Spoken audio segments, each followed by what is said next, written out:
£1 million in their pension pot. Going for credit score. Death stress test. Death stress testing, blimey. When you're a qualified professional advising on mortgages, it's so important to understand everything that's available. And I'm so pleased and delighted to be talking to Paul today about everything Family Building Society and the specialist things that they can do. Good afternoon, Paul. Hi, how you doing? Good, thank you. Lovely to see you here in Leeds. Yes. I flew in from, where do I live? I live in a little island, Guernsey, and you've driven about an hour here, and here we are. So, Family Building Society, who you are and what do you do? So Family Building Society, we've been around since 1896. Wow. We are National Counties Building Society. We've had a trading name as Family Building Society for about the last 8 years. Much more jazzy marketing, I think, is the best way to describe it, Paul. But we're a specialist building society, effectively. We're the 11th largest in the country, so we're the biggest of the small building societies. And as you're probably aware, we can't compete with High Street for the general day-to-day broker business, so we specialise in what we offer. So the three things that you do, one is high net worth specialist lending, Yep. 2 buy-to-let later life lending, Correct. and 3 later life lending from age 65 to 95 with lots of little in-between numbers. That's the one. Fantastic. So let's start at monetising your assets. You may have a client that has a pension fund of 1, 2, 3 million. How do you monetise that pension fund to generate income to arrange a mortgage? Okay, so we look at what they're wanting, the client is wanting first and foremost. So if we have a client who wants a 10-year interest-only mortgage as an example, and we'll use simple numbers, £1 million in their pension pot, we will take 90% of that pension pot value and divide it by that number of years, so divided by 10. So in that example, £90,000 of income. Really important, Paul, we don't make the client draw that income, so they're not having to pay tax on it effectively if they don't draw it, but we'll let them use it for affordability purposes. Another alternative is we'll actually go as low as 5 years, depending on the client's circumstances, but then we use 80% of the value and divide it by 5 to 9 years in that example. So monetising your assets is such a vital thing to consider when advising on mortgages. Absolutely, because we won't just do it for pension pots, Paul. We'll consider investments as well. So things like your wealth management funds, your FTSE 100 stocks and shares, your investment bonds, your ISAs, your equity ISAs, all those types of things we can potentially turn into income. So fantastic, lots of investable assets that can be monetised to create an income to arrange a mortgage. And what's your kind of minimum and maximum loans, Paul? So we go from very small loan, 45,000. We technically don't have a maximum. It'll just usually be driven by loan to value. And where do you lend in the United Kingdom? England and Wales, we just don't lend in Scotland. Not a lot of people lend in Scotland, and I don't really know why. For us, it's more around the different regulation and laws that there are.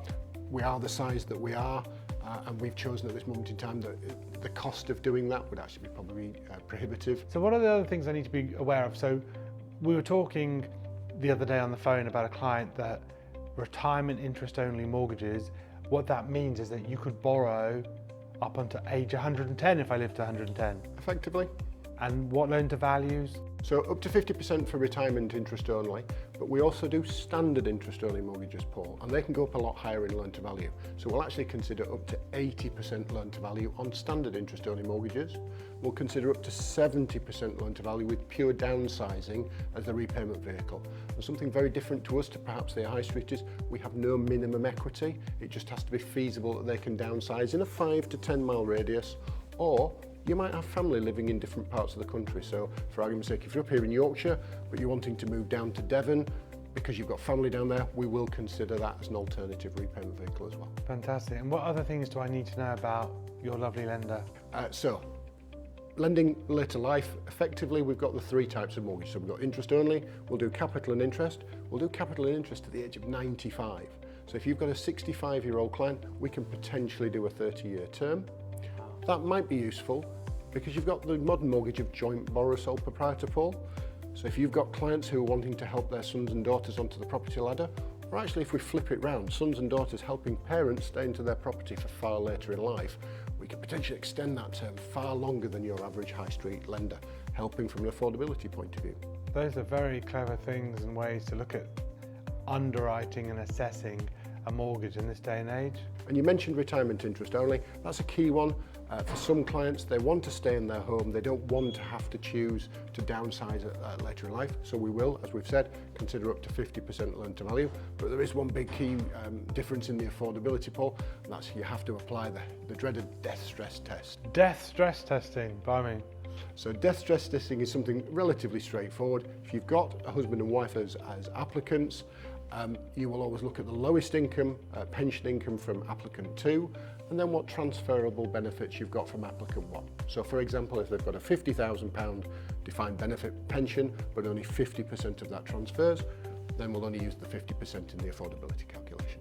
Amazing. So there's so many things to consider. So if you've got clients who are asset rich, cash poor, you can monetize those investable assets and SIPs and pension funds to create an income to get a mortgage. Absolutely. And you can also help family members, whether it's sons and daughters helping mums and dads, or vice versa, mum and dads helping sons and daughters. Absolutely. And we'll extend that family a little bit further when it's parents helping children. So it might be brothers, sisters, mums, dads, grannies and granddads. And how many people can be on an application? 4. 4 people can be on an application. And we'll use all 4 incomes. Wow, that's incredible. So many things to learn. So what else do I need to think about when I'm sort of thinking of recommending the Family Building Society when helping a client? Okay, so the other big area that we do is buy-to-let, and we actually have 4 types of buy-to-let that we do. So we have your standard residential buy-to-let, we have limited company buy-to-let. One of our big plus points of using us, up to 60% loan to value, no personal guarantees required.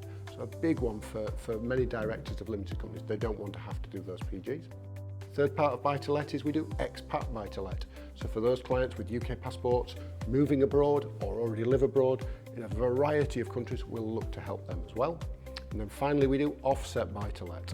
Okay, we do offset buy-to-let up to 70% loan to value, but we will let you literally offset up to 100% of the loan amount, i.e.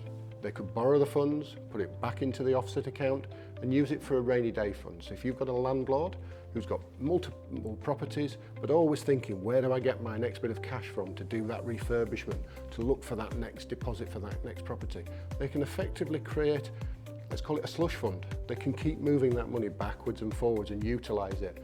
And we talk about the green agenda for landlords. That's one way that we're helping, in that we have this offset facility. They can move rents backwards and forwards as well within that, and utilise it on a regular basis. So it's an ongoing cash flow. So Paul, one of the other considerations is that so many people are self-employed today. What can you do to help self-employed borrowers? So really useful with both for limited company directors, especially if they're the sole director of a business, or perhaps it's husband and wife, 50-50, 60-40, etc. We will look to use the salary and the profit after tax. We'll also consider using retained profit pool. So if you've got a business that's really successful and kept in lots of profit over many years, not needed to be drawn, etc., we will look at that profit in the background and think, okay, how long will it last?